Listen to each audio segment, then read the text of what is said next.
राम राम आप सभी एस्पिरेंट्स को। Welcome to lecture 4 of unit number 3 that is geography of India. Last के lecture में हम लोगों ने देखा हिमालयन ड्रेनेज सिस्टम के बारे में। अभी जो नेक्स्ट टॉपिक है वो है पेनिनसुलर ड्रेनेज सिस्टम। तो आइए स्टार्ट करते हैं। दी पेनिनसुलर ड्रेनेज सिस्टम, तो इसमें सेंट्रल पार्ट की और सदर्न पार्ट की रिवर्स आ जाएगी। इसके बारे में पहले थोड़ा बेसिक पॉइंट्स देख लेते हैं, फिर एक एक रिवर को कवर करते हैं। ये जो रिवर सिस्टम है इट इज़ ओल्डर देन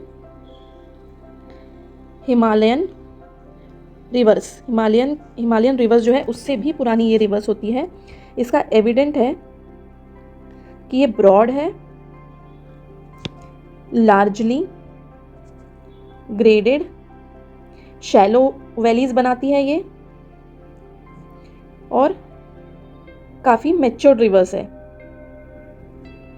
इसमें जो ईस्ट फ्लोइंग रिवर्स है वो है महानदी, गोदावरी, कृष्णा, कावेरी। जो वेस्ट फ्लोइंग रिवर्स है वो है नर्मदा और तापी। ये हमारे एमपी की रिवर्स है दोनों। इनकी कैरेक्टरिस्टिक्स कौन सी होती है peninsular drainage system, peninsular drainage reverse की? इनका जो कोर्स होता है वो फिक्स्ड होता है, फिक्स्ड कोर्स। जैसे हम लोगों ने देखा कोसी रिवर का पहले, तो उसका कोर्स चेंज होते रहता है। इवन ब्रह्मपुत्र भी अपना कोर्स चेंज करती रहती है। तो पेनिनसुलर रिवर्स जो होती है वो अपना कोर्स चेंज नहीं करती है। ये इनका पहला कैरेक्टरिस्टिक हो गया।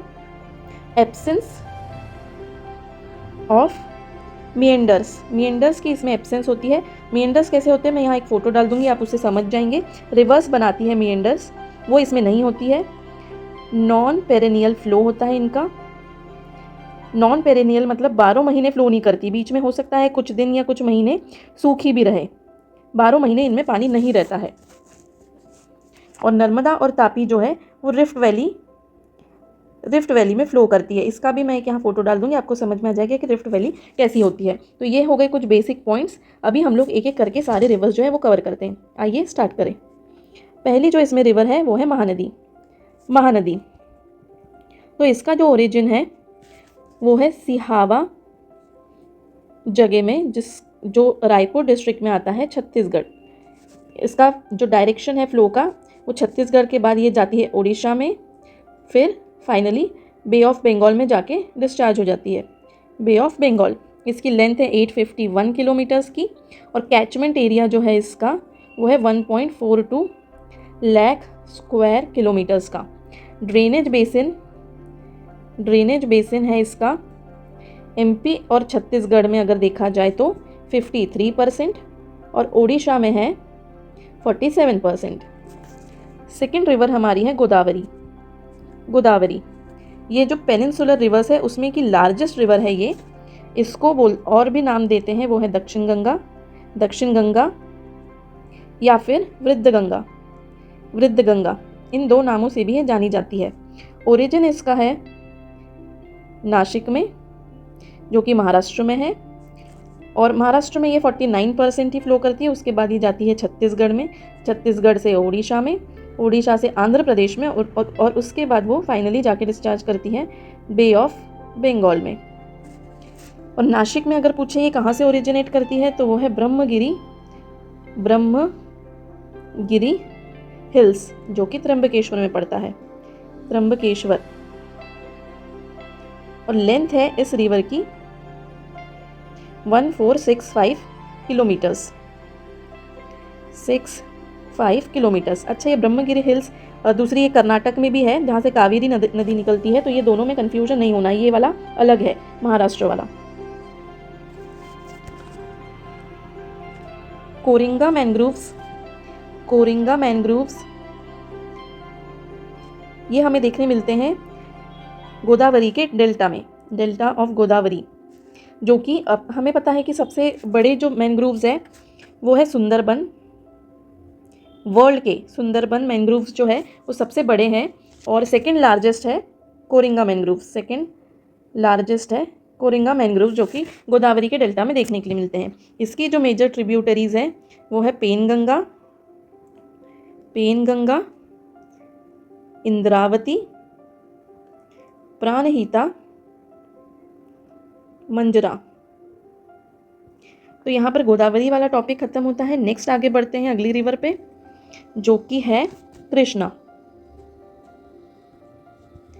Second largest east flowing river है ये, second largest east flowing river है ये।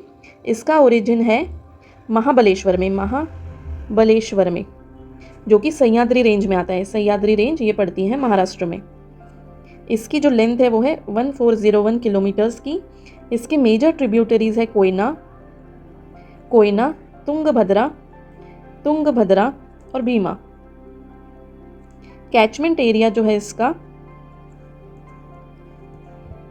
कैचमेंट एरिया महाराष्ट्र में है 27%। उसके बाद ये कर्नाटक में जाती है, वहाँ कैचमेंट एरिया है 44%। आंध्र प्रदेश और तेलंगाना में है 29% का, और ये बे ऑफ बंगाल में जाके ये भी डिस्चार्ज हो जाती है। फोर्थ हमारी रिवर है कावेरी। इसका ओरिजिन है ब्रह्मगिरी हिल्स,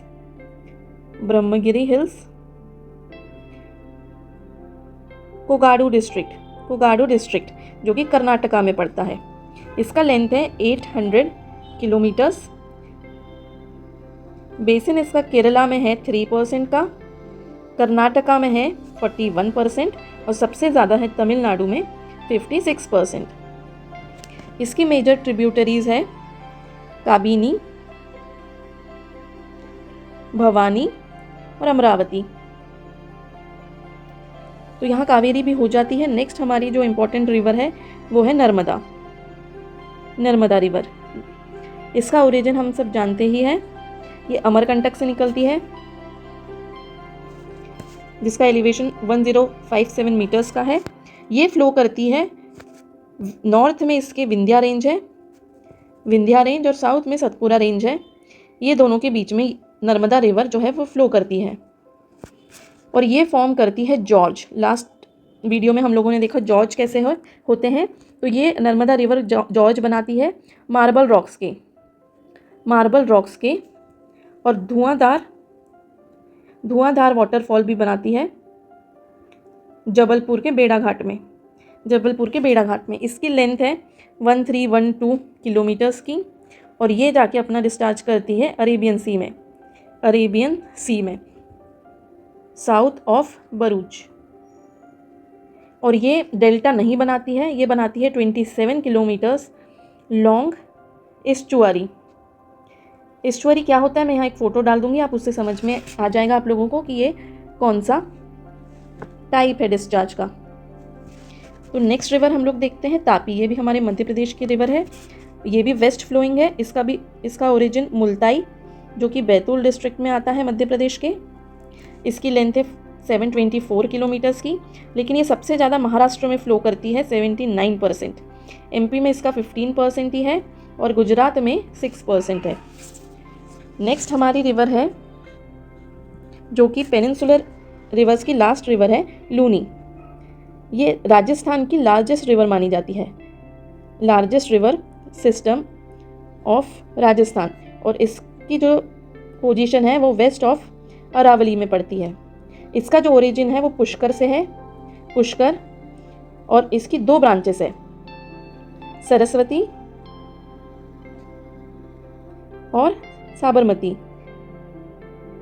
ये दोनों आके मिलती है कहाँ पर, गोविंदगढ़ में, और फिर उसके बाद बनाती है लूनी रिवर।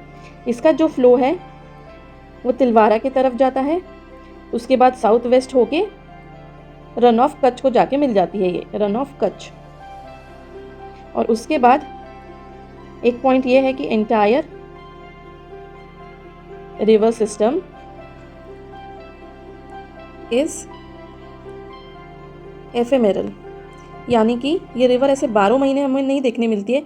जब रेन होती है या बहुत ज़्यादा जब वर्षा होती है तभी इसे देखने के लिए हमें मिलेगी। तो यहाँ होता है हमारा पेनिनसुलर ड्रेनेज सिस्टम टॉपिक का एंड। अभी कुछ बेसिक पॉइंट्स हम लोग देख लेते हैं, जिसमें फर्स्ट आता है smaller rivers flowing towards west. West की तरफ फ्लो करने वाली कुछ कुछ इंपॉर्टेंट रिवर्स है। शत्रुंजी पहली रिवर है इसमें, शत्रुंजी। इसका ओरिजिन जो है दलकहवा में, जो कि अमरेली डिस्ट्रिक्ट में पड़ता है।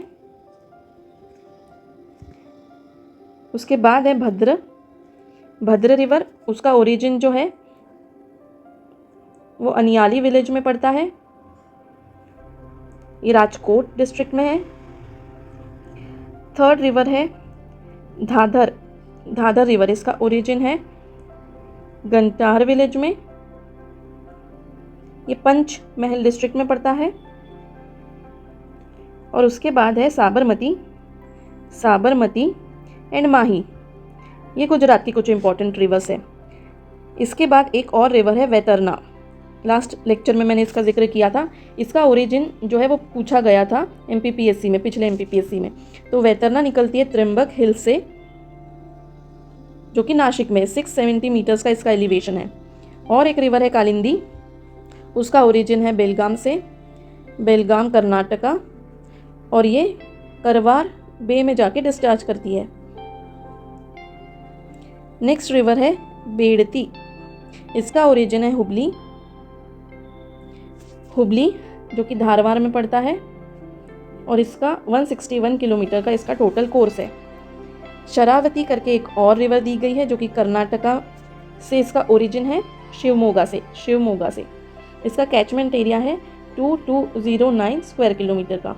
ये यूं ही कुछ डिटेल्स दी गई है। एक एक नदी के बारे में सारी डिटेल तो नहीं दी है, लेकिन जितनी भी यहाँ पे नदियों का जिक्र हुआ है ये सारी लेकर मैं मिसलेनियस जो मेरा PDF रहेगा आप लोगों को, जो मैं प्रोवाइड करूँगी, उसमें इन सभी नदियों की अच्छी खासी डिटेल्स रहेगी। तो अभी बस इतना ही देख लेते हैं जितना लूसेंट में दिया हुआ है। नेक्स्ट गोवा के कुछ इंपॉर्टेंट रिवर्स यहाँ दी गई है, जिसका नाम है मांडो और जुआरी। नेक्स्ट थोड़ा सा केरला के बारे में दिया गया है। केरला की रिवर्स, लॉन्गेस्ट रिवर जो है केरला की, अब केरला खुद ही कोस्टल प्लेन में ही है, जिसका बहुत कम एरिया है, उसकी भारतपुजा वो लॉन्गेस्ट रिवर है। अन्नामलाई हिल से निकलती है। इसका और एक नाम है पुन्नानी। ड्रेनेज एरिया इसका है 5397 स्क्वायर किलोमीटर्स का। और सेकेंड लार्जेस्ट अगर पूछे केरला की तो पेरियार रिवर है, ये भी काफ़ी फेमस है पेरियार रिवर। इसका कैचमेंट एरिया है 5243 स्क्वायर किलोमीटर्स का। एक और रिवर थोड़ी इंपॉर्टेंट है पंबा रिवर। ये जाके डिस्चार्ज होती है वेमो बनाद लेक में, और इसका कोर्स जो है 177 किलोमीटर्स का है। तो यहाँ पर हमारी कुछ वेस्ट फ्लोइंग रिवर्स इन्होंने कवर की गई है। उसके बाद ईस्ट फ्लोइंग रिवर्स हम लोग थोड़ी देख लेते हैं। उसमें आती है सुबर्ण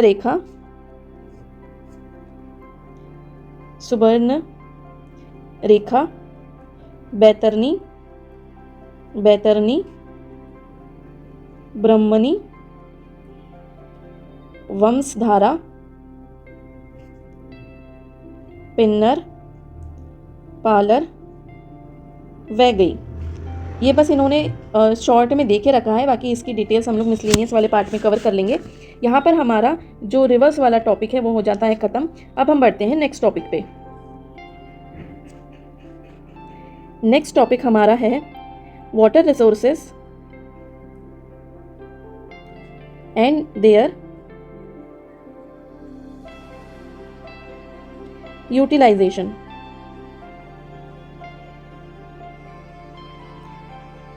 इंडिया जो है उसके पास 4% ऑफ वाटर रिसोर्स है of the world.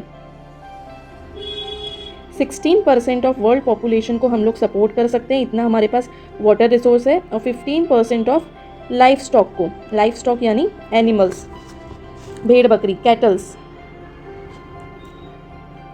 Mean average annual precipitation जो हमारा इंडिया रिसीव करता है, मीन एवरेज एनुअल प्रेसिपिटेशन वो है 3880 billion cubic metre, BCM, billion cubic metre का।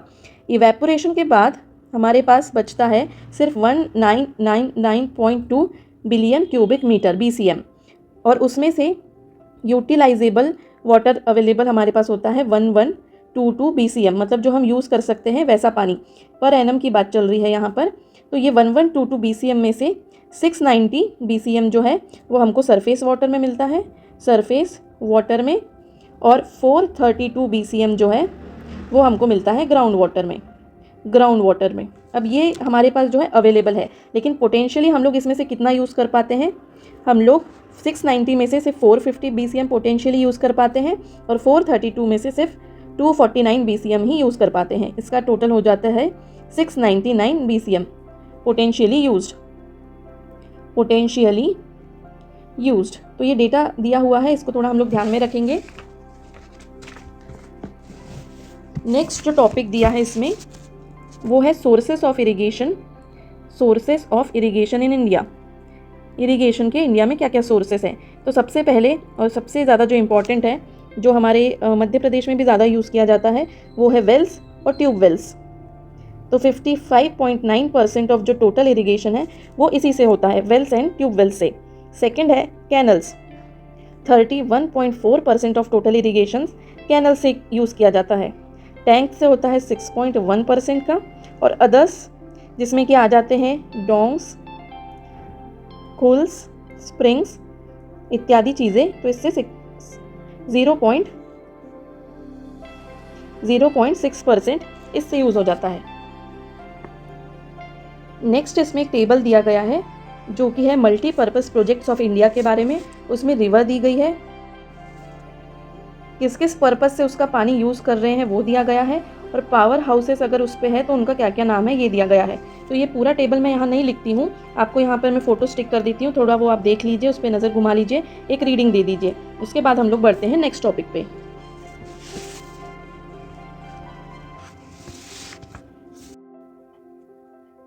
नेक्स्ट हमारा जो टॉपिक है वो है ट्रांसपोर्ट इन इंडिया।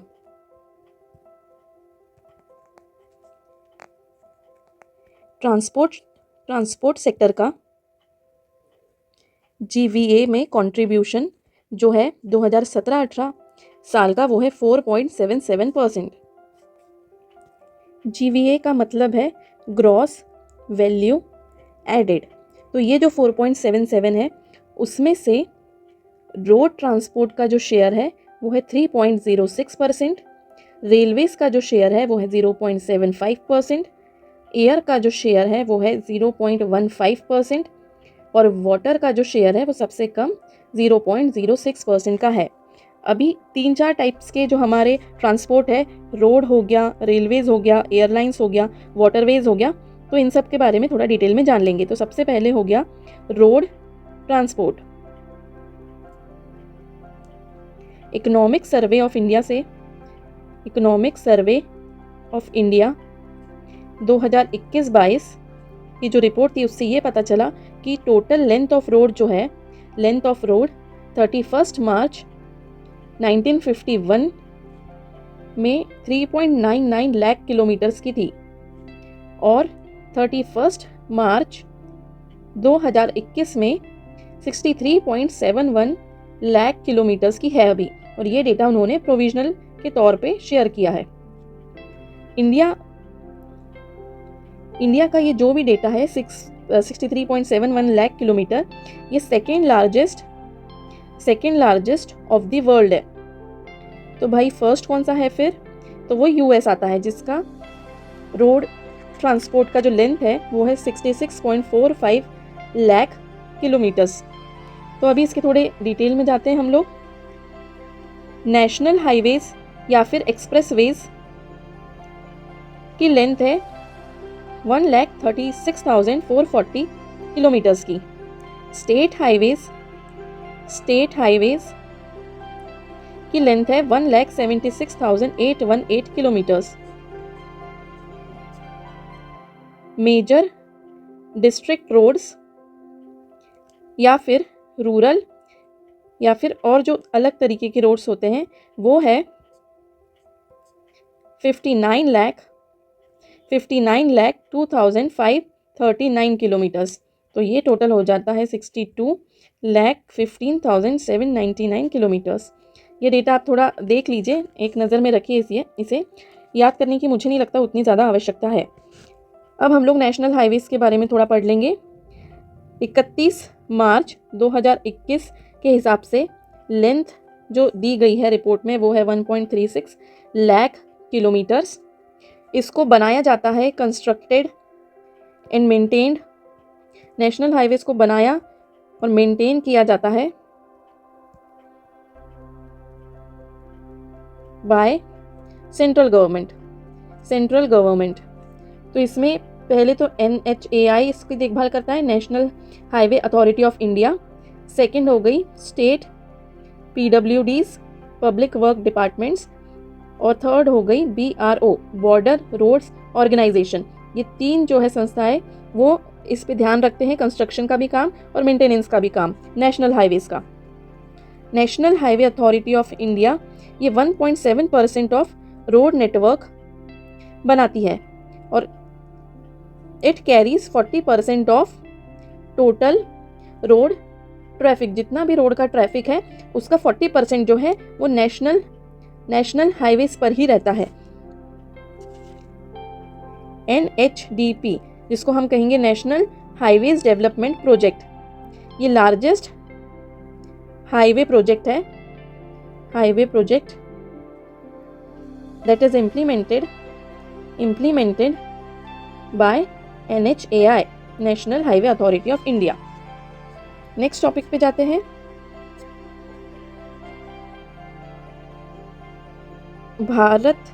भारतमाला परियोजना। इसमें जो एम है वो है development of 26,000 kilometre of economic corridors का। ये जो ऐसी परियोजनाएं रहती है इसमें आप लोग ये ध्यान रखेंगे कि इसका ऑब्जेक्टिव क्या है और इसका एम क्या है, और अगर ड्यूरेशन दी गई है कि अगले 5 सालों में यहाँ तक हमें पहुँचना है, 2030 तक हमें यहाँ पहुँचना है, तो वो चीज़ आप ध्यान रखेंगे। तो भारतमाला परियोजना जो है इसका एम है कि development of 26,000 kilometre of economic corridors along किसके साथ साथ गोल्डन क्वाड्रिलेटरल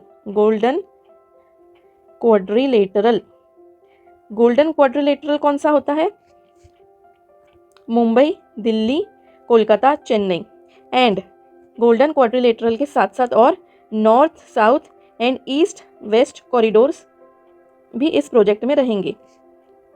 और ये चीज़ रहेगी to carry majority of freight traffic on roads. Freight मतलब सामान वाला, जो भारी सामान रहते हैं उसे फ्रेट कहते हैं। 7,500 किलोमीटर ऑफ फीडर रूट्स इसमें रहेंगे for improving effectiveness of economic corridors. Next topic है इसमें मॉर्थ रिपोर्ट। इसमें मॉर्थ का क्या फुल फॉर्म है?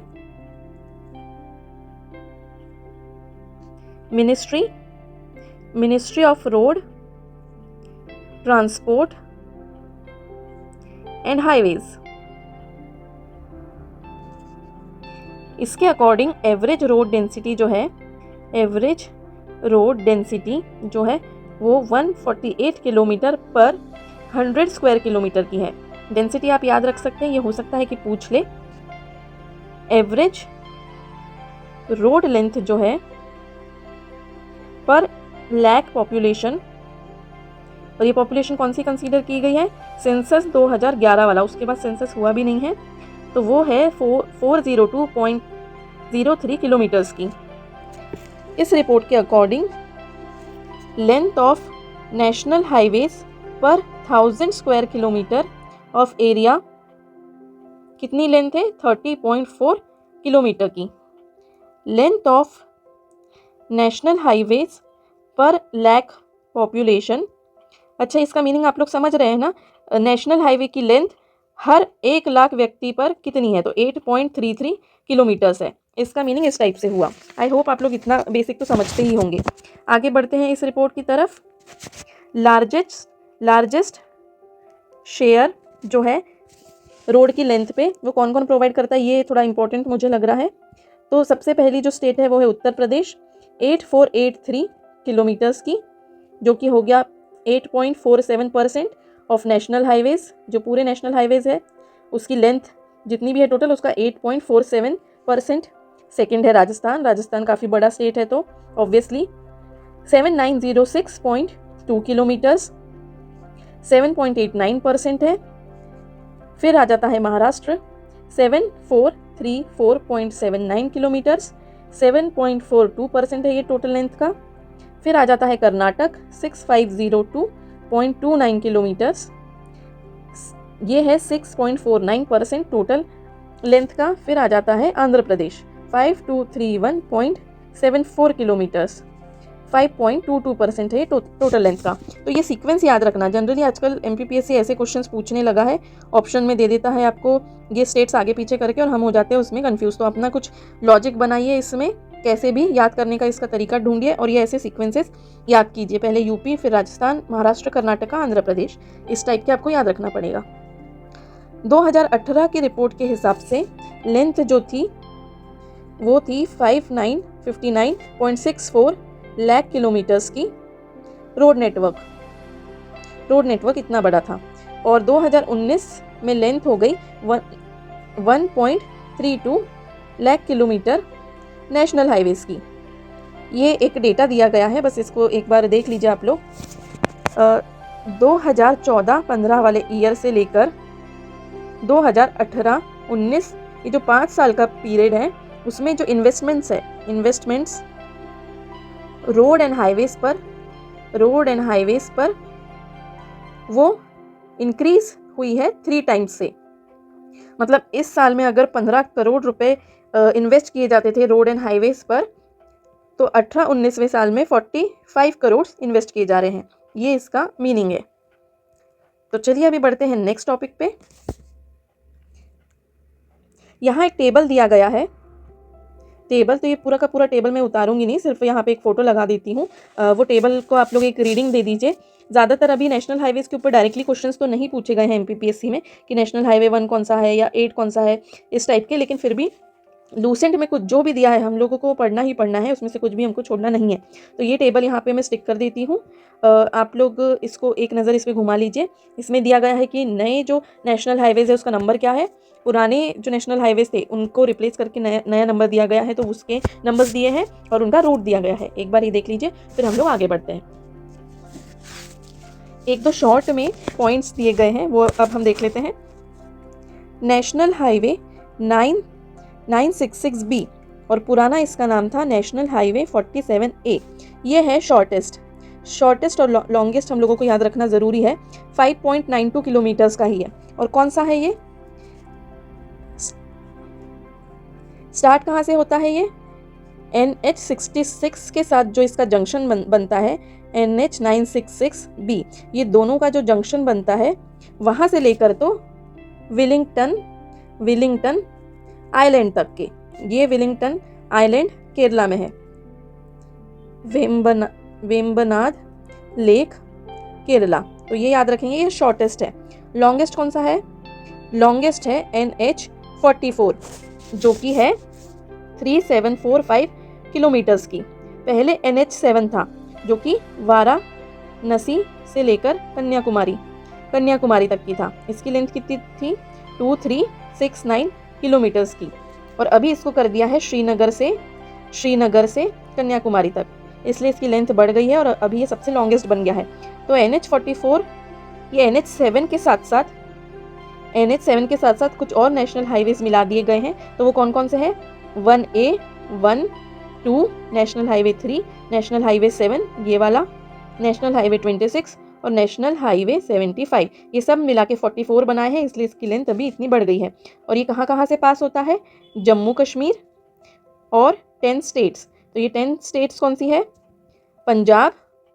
पंजाब, हरियाणा, दिल्ली, यूपी, MP, महाराष्ट्र, तेलंगाना, आंध्र प्रदेश, कर्नाटका और तमिलनाडु। तो आपको मे बी शायद ये ना पूछे, लेकिन ये पूछ सकता है कि कितनी स्टेट्स से होकर ये गुजरता है, और एक इसमें से यूनियन टेरिटरी है। आप अभी ये ध्यान रखेंगे।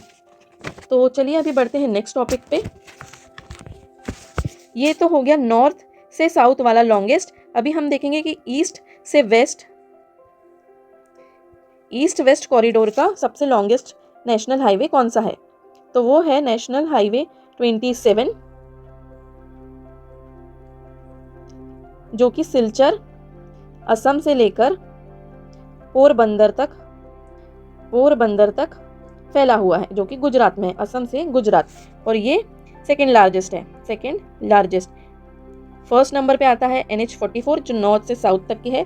सेकेंड लार्जेस्ट है NH27, ये ईस्ट वेस्ट कॉरिडोर पे है। तो इसका जो लेंथ है वो है 3507 किलोमीटर्स का।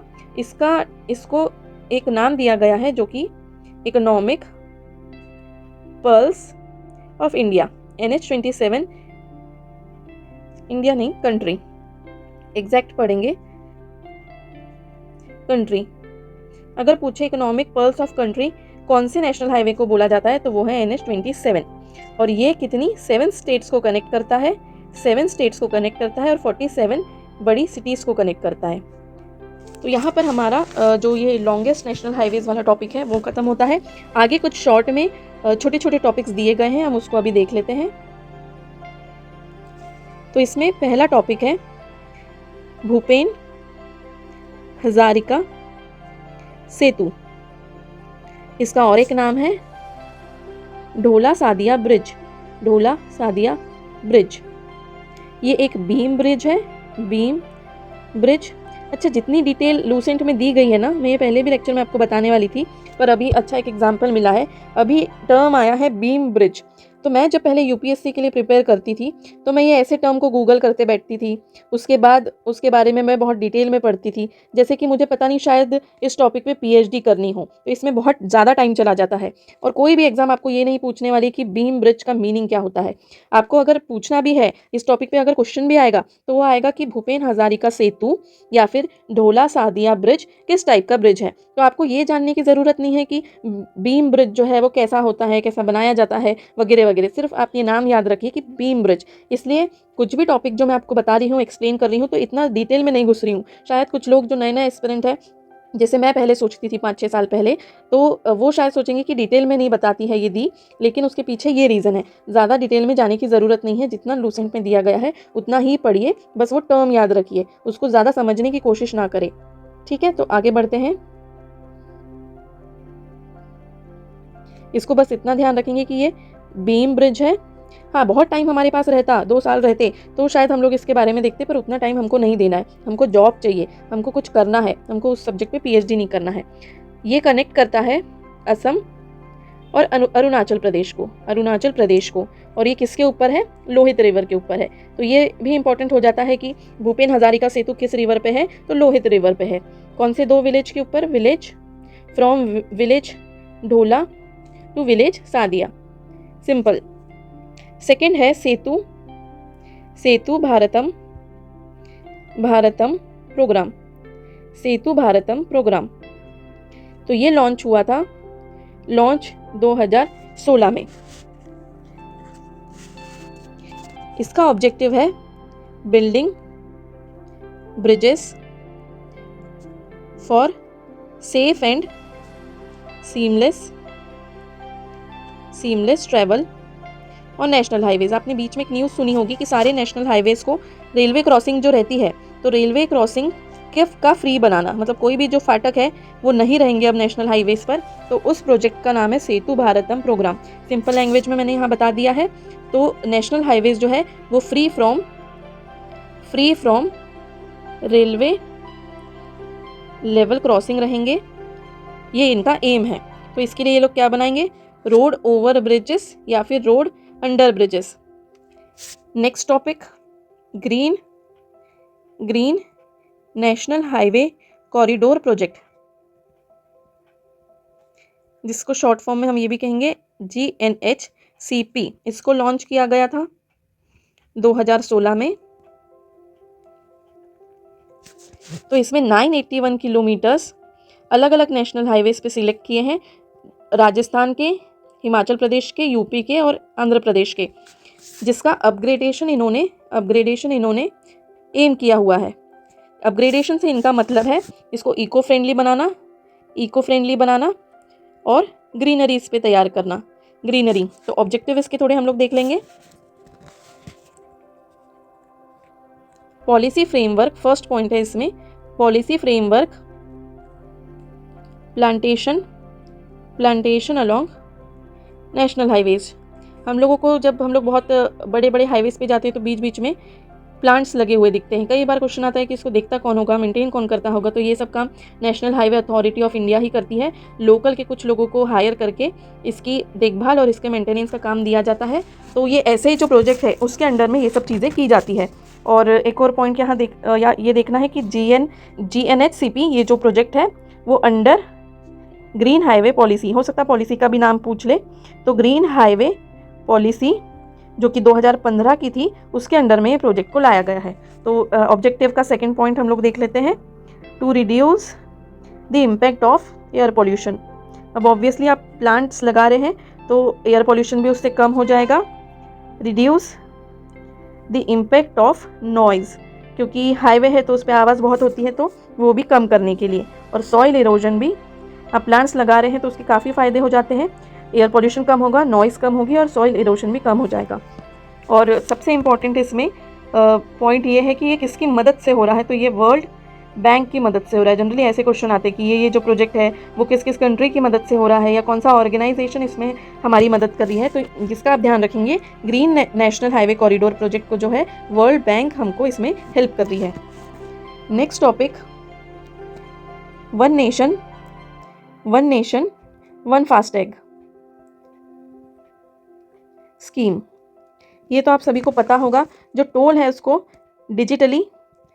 डिजिटली कनेक्ट करने के लिए ये स्कीम लाई गई है।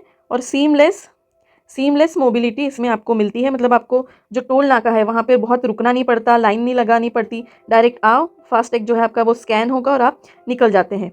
तो एक चीज़ इसमें इंपॉर्टेंट मुझे ये लगी कि इसका इम्प्लीमेंटेशन डेट जो है वो December 1, 2019 है। और टेक्नोलॉजी पूछ सकता है कि किस टेक्नोलॉजी पे बेस्ड है, तो वो याद रखिए कि radio frequency identification RFID technology use करके ये बनाया गया है। ये नेशनल हाईवेज़ पर रहेगा और स्टेट हाईवेज़ पर भी रहेगा। और जो फास्टैग है वो 5 साल के लिए वैलिड होता है और आप इसको अपने हिसाब से रिचार्ज भी कर सकते हैं। तो नेक्स्ट टॉपिक देखेंगे आप,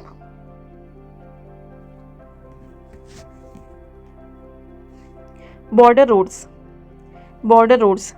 हमने ये देखा है कि नेशनल हाईवेज़ जो है वो सेंट्रल गवर्नमेंट बनाती है। जो स्टेट की हाईवेज़ होती है, स्टेट हाईवेज़ और स्टेट के अदर रोड्स वो कंस्ट्रक्ट किए और मेंटेन किए जाते हैं, constructed and maintained by state government. और जो बॉर्डर की रोड्स होती है, रोड्स ऑन बॉर्डर्स, उसको BRO बनाती है, मेंटेन करती है। BRO का मीनिंग है बॉर्डर रोड्स ऑर्गेनाइजेशन। इसके अलावा BRO और भी काम करती है, जो आगे मैं आपको पॉइंट्स में बताऊंगी। इसको इस्टेब्लिश किया गया था मई 1960 में। तो एक बार ये देख लेते हैं ब्रो के बारे में और भी पॉइंट्स।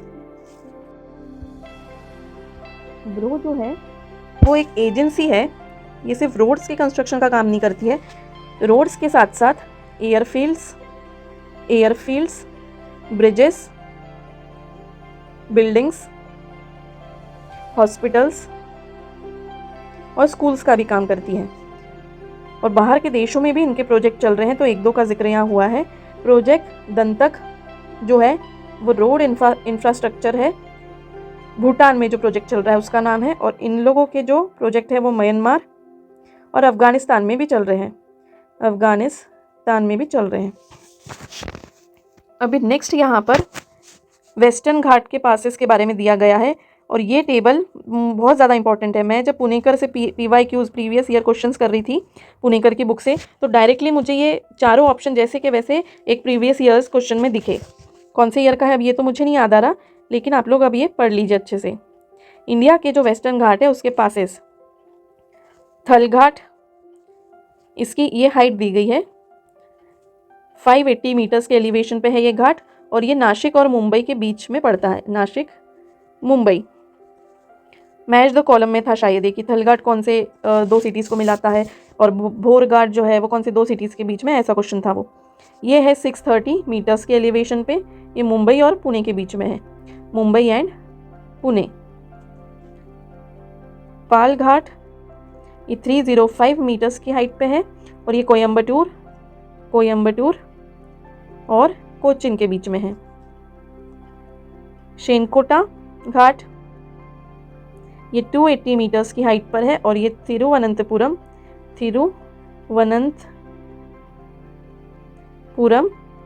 और मदुरई के बीच में है, मदुरई।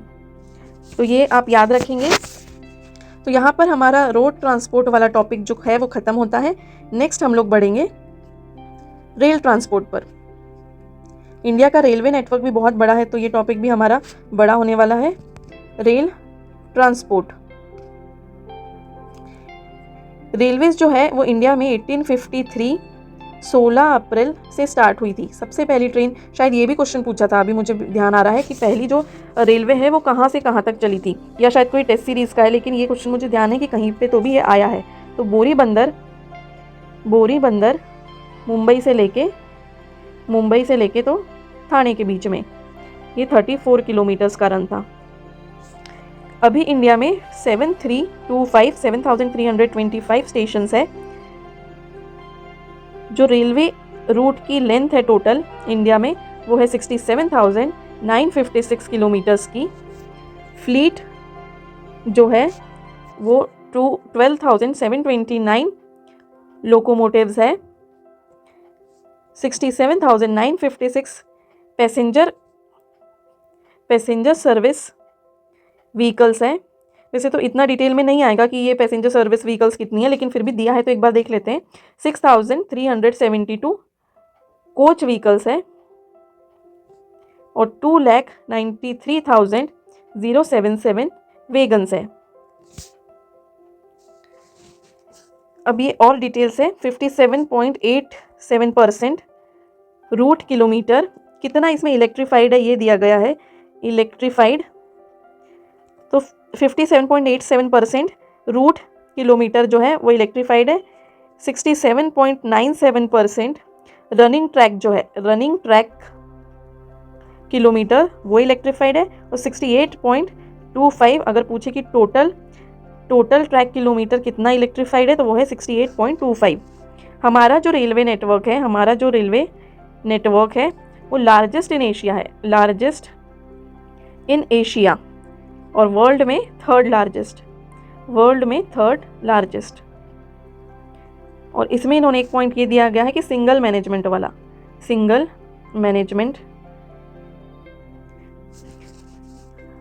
इंडियन रेलवे बोर्ड की स्थापना हुई थी।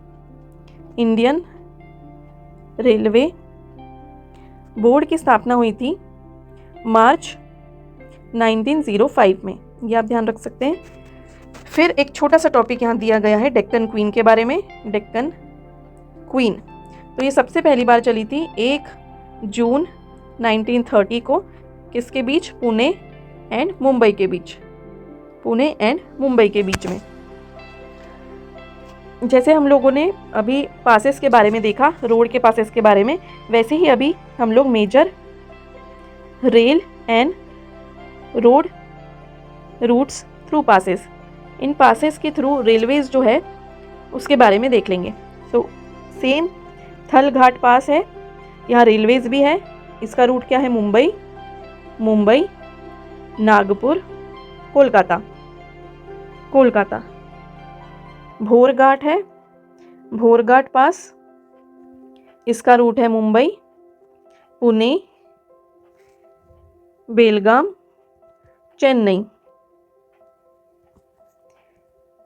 पालघाट पास है, इसका रूट है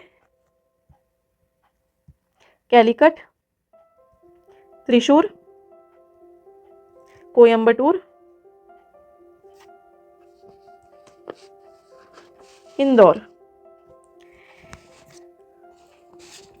नेक्स्ट हमारा टॉपिक है रेलवेज। इकोनॉमिक सर्वे की रिपोर्ट के अकॉर्डिंग, इकोनॉमिक सर्वे की रिपोर्ट 2021 और 22 वाली, उसके अकॉर्डिंग वर्ल्ड में थर्ड लार्जेस्ट नेटवर्क है हमारे इंडिया का, जो कि अंडर सिंगल मैनेजमेंट है, सिंगल मैनेजमेंट। 68,102 रूट किलोमीटर इसकी लेंथ है, route kilometre. Average of 1835 track kilometre per year जो है, इतना किलोमीटर्स जो है पर ईयर ऐड होते रहता है। 2014 से 2021 का डेटा है ये, और 2009 से लेके 2014 तक के हम अगर देखेंगे तो वो 720 ट्रैक किलोमीटर का ही था। मतलब इतने सालों में 9 से 14 के बीच में 720 ट्रैक किलोमीटर पर ईयर ही बढ़ा है, लेकिन 2014 से 21 में 1835 ट्रैक किलोमीटर पर ईयर का इंक्रीज रहा है। नेक्स्ट, कवच सुरक्षा के लिए गवर्नमेंट ने किए गए चेंजेस। एक तो कवच था और वंदे भारत ट्रेन्स थी, सफ़र को बेटर बनाने के लिए और सेफ्टी के लिए एंड बेटर जर्नी एक्सपीरियंस के लिए ये दो चीज़ें लाई गई थी, एक्सपीरियंस के लिए। और इस रिपोर्ट में दिया है फाइनेंशियल ईयर 21 में 1.23 बिलियन टन्स ऑफ फ्रेट जो है सामान, भारी सामान कैरी किया गया है रेलवेज में, और 1.25 बिलियन पैसेंजर्स कैरी किए गए हैं, पैसेंजर्स। फ्रेट लोडिंग, इतनी डिटेल्स तो मुझे नहीं लगता ये सब आएगी, लेकिन फिर भी दिया है तो हमें पढ़ लेना चाहिए, क्योंकि लूसेंट से कहीं से भी उठा के कुछ भी दे देते हैं, आता उसी से है, इसलिए हर एक पॉइंट पढ़ना भी ज़रूरी है। Freight loading Konkan railway corporation को छोड़ के KRCL Konkan railway corporation limited, इसको छोड़ दिया जाए तो फ्रेट लोडिंग 2021वें साल की बात हो रही है ये, 2021 1230.9 मिलियन टन्स की हुई है, और 1250 मिलियन पैसेंजर्स कैरी किए गए हैं रेलवेज में। और 2019-20 की अगर बात की जाए, 19-20 की, तो 1208.4 मिलियन टन्स का फ्रेट लोड हुआ है, और 8086 मिलियन पैसेंजर्स इंडियन रेलवेज ने कैरी किए हैं। क्लीनलीनेस के लिए कैंपेन्स चलाए गए हैं। किसके अंडर में? तो स्वच्छ भारत जो प्रोग्राम था उसके अंडर में रेलवेज की भी सफाई के लिए प्रोग्राम चलाए गए हैं, और इसको लॉन्च किया था इंडियन रेलवेज ने 2 अक्टूबर 2014 को। तो ये पूछा जा सकता है कि कब लॉन्च किया गया था। गवर्नमेंट ऑफ इंडिया ने अभी अप्रूव कर दिया है प्राइवेट कंपनीज को कि आप रेलवेज को भी ऑपरेट कर सकते हैं through triple P mode under. एक इनिशिएटिव है गवर्नमेंट ऑफ इंडिया की, उसके अंडर ये अप्रूवल दिया है। तो कौन सी इनिशिएटिव है? New railway. तो अभी रेलवे से रिलेटेड कुछ पॉइंट्स दिए गए हैं, वो हम लोग अभी देख लेते हैं, और फिर मुझे लगता है कि आज का ये टॉपिक हम लोग एंड कर देते हैं। उसके बाद जो सिविल एविएशन वाला रहेगा वो हम देखेंगे। तो नेक्स्ट जो है टॉपिक वो है train 18, India's first engine less train. बिना इंजन की ट्रेन भी बना डाली हम लोगों ने, जिसका नाम है ट्रेन 18। ये इंडिजीनियसली डिज़ाइंड है, मतलब ये हमारे भारत में ही बनी है। 180 किलोमीटर पर आवर की इसकी स्पीड है, और इसका टेस्ट रन कराया था। हो सकता है ये क्वेश्चन पूछ ले कि ट्रेन 18 का टेस्ट रन कहाँ कराया गया था। तो कोटा से लेके सवाई माधोपुर के बीच में कराया गया था। कब? दिसंबर 2, 2018 में। दिल्ली का जो स्टेशन है, दिल्ली मेन स्टेशन का गिनीज बुक में रिकॉर्ड दर्ज हुआ है। किस चीज़ के लिए? गिनीज बुक में नाम दर्ज हुआ है। World's largest route relay interlocking system के लिए। इंडियन रेलवेज कब नेशनलाइज हुई थी? इंडियन रेलवे नेशनलाइज्ड हुई थी 1950 में। नेशनलाइज जो चीज़ें हुई थी इंस्टीट्यूट, उसके बारे में क्वेश्चन जनरली आते हैं, तो ये याद रखिए कि इंडियन रेलवे नेशनलाइज हुई थी 1950 में। गॉज, इसके बारे में आपने सुना होगा कि नैरो गॉज ट्रेन है, जो छोटी ट्रेन हम लोग जिसको बोलते हैं, तो वो डिसाइड किया जाता है गॉज से। गॉज होता है space between two tracks. Railway के जो दो ट्रैक्स होते हैं उनके बीच के डिस्टेंस को गॉज कहते हैं। तो गॉज के ऊपर बेस्ड 3 हिस्सों में ट्रेन के टाइप डिसाइड किए गए हैं। ब्रॉड गेज, जिसमें ये दोनों के बीच का डिस्टेंस होता है 1.676 metre. In general broad gauge ही रहती है। मीटर गेज होता है एक मीटर गेज, जिसमें 1.000 मीटर का डिस्टेंस होता है। और एक नैरो गेज, जो छोटी गाड़ियाँ होती थी पहले रेलवे की, अभी बंद हो गई है मोस्टली, तो उसमें डिस्टेंस होता है 0.762 मीटर का या फिर 0.610 मीटर का। इंडियन रेलवे जो है वो रेलवे बोर्ड मैनेज करता है। रेलवे बोर्ड मैनेज करता है। इसमें 17 जोन्स है। एक जोनल इसका टेबल दिया गया है, वो टेबल मैं डायरेक्टली यहाँ पे अटैच कर दूंगी, आप लोग उस पर एक बार नज़र घुमा लेना। और 17th जोन जो है न्यू वेस्ट, वो कोलकाता मेट्रो जोन है। कोलकाता मेट्रो जोन है। कब बनाया गया ये? 29 दिसंबर 2010 को। एक दो टॉपिक और रह जाते हैं छोटे छोटे। Light rail based transit system. तो board of Delhi metro rail corporation and union ministry of housing and urban affairs, इन्होंने अप्रूव किया गया है एक corridor for light rail based transit system. कुछ टेक्नोलॉजी होगी ये light rail based transit system. इसके लिए DMRC और union ministry of housing and urban affairs ने कॉरिडोर अलॉट किए हैं। तो ये कॉरिडोर जो है महाराष्ट्र के नासिक में भी अप्रूव हुआ है, जिसमें मेट्रो बनाई जाएगी। तो ये यहाँ का प्राइमरी मेट्रो प्रोजेक्ट। और इसी के तहत दिल्ली में भी कॉरिडोर्स बना जाएंगे to serve as feeder service, यानी कि जो मेन मेट्रो स्टेशंस है वहाँ तक लोगों को पहुँचने के लिए और एक कॉरिडोर बनाया जाएगा। और उस कॉरिडोर को इस सिस्टम पे बेस्ड बनाया जाएगा, light rail based transit system पे। तो ये 2 जगह पे अप्रूवल मिल गया है। हो सकता है इसके बारे में पूछे, तो थोड़ा इस पर ध्यान दीजिएगा। नेशनल रेल प्लान NRP, ये मिनिस्ट्री ऑफ रेलवे ने लेके आया है।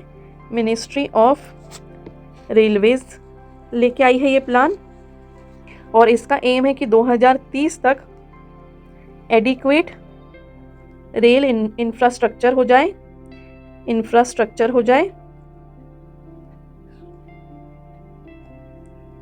2050 तक cater to all projected traffic requirement, जितना भी रेलवेज का ट्रैफिक है उनकी रिक्वायरमेंट्स फुलफिल। और तीसरा इनका है to increase modal share of rail in freight मतलब सामान का जो शेयर है वो 26-27% है अभी, उसको लेके जाना है 40 से 45% तक। तो ये हो गया एक छोटा सा टॉपिक। अभी नेक्स्ट जो है यहाँ एक टेबल दिया गया है, वो टेबल मैं यहाँ पर अटैच कर देती हूँ, जिसमें दिए हैं रेलवे के divisions, headquarter of zonal railways. हो सकता है इस पर भी क्वेश्चन आ जाए, तो एक बार ये आप लोग जो है इस पर नज़र घुमा लीजिए। जो नहीं छोड़ना है लूसेंट में, वैसे तो पूरी लूसेंट ही पढ़नी है, लेकिन जो बिल्कुल नहीं छोड़ना है वो है टेबल्स में जो चीज़ें दी गई है और जो चीज़ें पैराग्राफ में ऐसा हाईलाइट करके दी गई है, रेड कलर से एक एक टर्म लिखी गई है, तो वो आप लोगों को बिल्कुल नहीं छोड़ना है, वो पढ़ना ही पढ़ना है। तो ये टेबल मैं यहाँ अटैच कर रही हूँ, इसको एक बार आप लोग देख लीजिए। और आज का सेशन हम लोग यहीं पे एंड करते हैं। मिलते हैं आप सभी से नेक्स्ट सेशन में। तब तक के लिए stay tuned, stay motivated and please subscribe to my channel. YouTube पर तो मुझे आप लोग सब्सक्राइब कर ही लीजिए, बेल आइकन दबा दीजिए, ताकि जैसे ही मेरी नई वीडियो आए तो आप लोगों को नोटिफिकेशन आ जाए और आप लोगों से कोई भी वीडियो मिस ना हो। और टेलीग्राम पे ज़रूर फॉलो कीजिए। मुझे यूट्यूब पर आप फॉलो कर ले रहे हैं, लेकिन नोट्स आपको मैं टेलीग्राम पर ही दे पाऊँगी। तो वहाँ पर सर्च कीजिए बीइंग एस्पिरेंट MPPSC और मुझे वहाँ पर सब्सक्राइब कर लीजिए, या फिर लिंक जो है वो डिस्क्रिप्शन में भी दी गई है, डायरेक्टली वहाँ से जाके आप मेरा जो ग्रुप है वो ज्वाइन कर लीजिए। वहाँ पे डेली अभी हिंदी के भी PDF देने चालू है और ज्योग्राफी का भी PDF आ जाएगा। तो जल्द से जल्द आप लोग मुझे दोनों जगह फॉलो कर लीजिए और 1-2 दिन में अब हम ऑब्जेक्टिव सॉल्व करना चालू कर देंगे। जो मिसलेनियस वाला सेक्शन है, मिसलेनियस वाला जो सेक्शन है, जो PDF है उसके ऊपर वीडियोस नहीं आएंगे, वो डायरेक्टली आपको PDF मिलेगी और वो बहुत इंपॉर्टेंट रहेगा। वो ये वीडियो से भी इंपॉर्टेंट रहेगा। और उसके वीडियोस इसलिए नहीं आएंगे क्योंकि उसमें सिर्फ टेबल फॉर्म में चीज़ें दी गई रहेगी, उसमें कुछ भी एक्सप्लेनेशन नहीं करना है। उसमें सिर्फ आपको पढ़ना है, 1 बार पढ़ना है, 3 बार पढ़ना है, 5 बार पढ़ना है और जितना हो सके उतने ज़्यादा बार पढ़ना है। वो अपने आप आपको याद हो जाएगा, उसको रटना है। वो सिर्फ फैक्ट्स रहेंगे, जैसे माउंटेन के बारे में हो गया। अब इसमें लूसेंट में सभी चीज़ें नहीं दी गई हैं, तो माउंटेन्स एक पेज पे पूरे माउंटेन्स हम लोग लिखेंगे कि कौन सी पीक कितने हाइट की है, कौन से स्टेट में है, कौन से माउंटेन रेंज में पड़ती है। एक पेज में रिवर्स के बारे में लिखेंगे कि कौन सी रिवर कहाँ से बहती है, कहाँ जाके गिरती है, कितनी स्टेट से होकर गुजरती है। लेक्स के बारे में रहेगा, कौन से लेक कौन से स्टेट में है, खारे पानी के हैं कि ताज़े पानी के हैं। तो ये सब डिटेल जो है वो आपको टेबल फॉर्म में मिल जाएगी, उसमें कुछ भी समझाने लायक नहीं रहेगा। तो चलिए इस सेशन को यहीं एंड करते हैं। तो please subscribe to my channel. Thank you. Ram Ram.